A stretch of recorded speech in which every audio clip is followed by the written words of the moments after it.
श्री राम विवाहोत्सव 17 दिसंबर पर विशेष।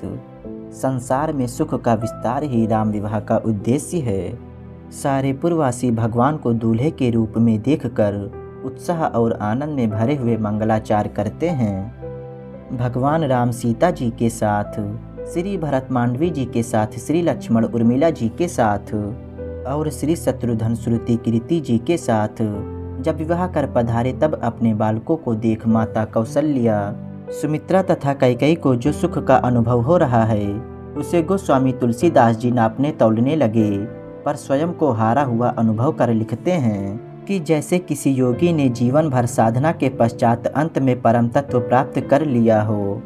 पावा परम तत्व जनु जोगी, ऐसा सुख माताओं को मिल रहा है। फिर बोले कि जैसे लंबे समय तक रोगग्रस्त पड़े हुए रोगी को अमृत मिल गया हो और वह मृत्यु के भय से मुक्त हो गया हो। अमृत लहु जनु संतत रोगी।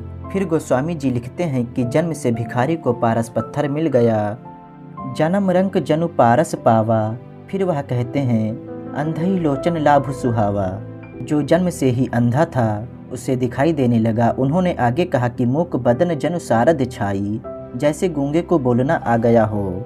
जब तुलसीदास जी माताओं के सुख की उपमाओं की श्रृंखला बनाते चले गए तो किसी ने कहा कि महाराज, माताओं के सुख का वर्णन पूरा हो गया कि कुछ शेष है। तब उन्होंने सुख को अनंत कह दिया और कहा कि जो मैंने कहा उसे 100 करोड़ से गुणा कर दीजिए। यही सुख ते सत कोटि गुण, पावहि मातु आनंदु, भाईन सहित बियाही घर, आए रघुकुल चंदू। अब भला सुख के संदर्भ में इस 100 करोड़ की गणना कौन कर सकता है। यहाँ गोस्वामी जी कहना चाह रहे हैं कि जिससे आप प्रेम करते हैं उसे सुख देने वाला जब उसके जीवन में दूसरा आ जाए तो आपका सुख करोड़ों गुणा हो जाना चाहिए। यदि तब हमें अपने सुख में कमी लगने लगे तो इसका अर्थ है कि हमारा प्रेम नहीं बल्कि मात्र अहंजन्य अधिकार की भावना है। अधिकार भावना से युक्त प्रेम में संपूर्ण समर्पण भाव नहीं होता। श्री सीताराम विवाह ने अयोध्या व जनकपुर को जोड़ा। गुरु वशिष्ठ और विश्वामित्र का मिलना तो बड़ा चमत्कार है। दोनों गुरु आपसी राग द्वेष भूल गए। वे श्री राम के अवतार की संपूर्णता में अपनी योग्यता, भक्ति और ज्ञान को कर्म के सुरवे में रखकर आहुति दे देते हैं। श्री सीताराम विवाह मात्र 2 शरीरों का मिलन नहीं है, एक सेतु के रूप में दिखाई देता है। जनकपुर में महाराज दशरथ ने चारों पुत्रों और पुत्र वधुओं को देखकर जिस धन्यता का अनुभव किया उसका वर्णन तुलसीदास जी करते हैं। मुदित अवधपति सकल सुत, बधुन समेत निहारी, जनु पाए महिपाल मणि, क्रियन सहित फलचारी। गोस्वामी जी कहते हैं कि महाराज दशरथ ने अपने चारों पुत्रों को पुरुषार्थ के चारों फल अर्थ, धर्म, काम, मोक्ष के रूप में पहले ही प्राप्त कर लिया था।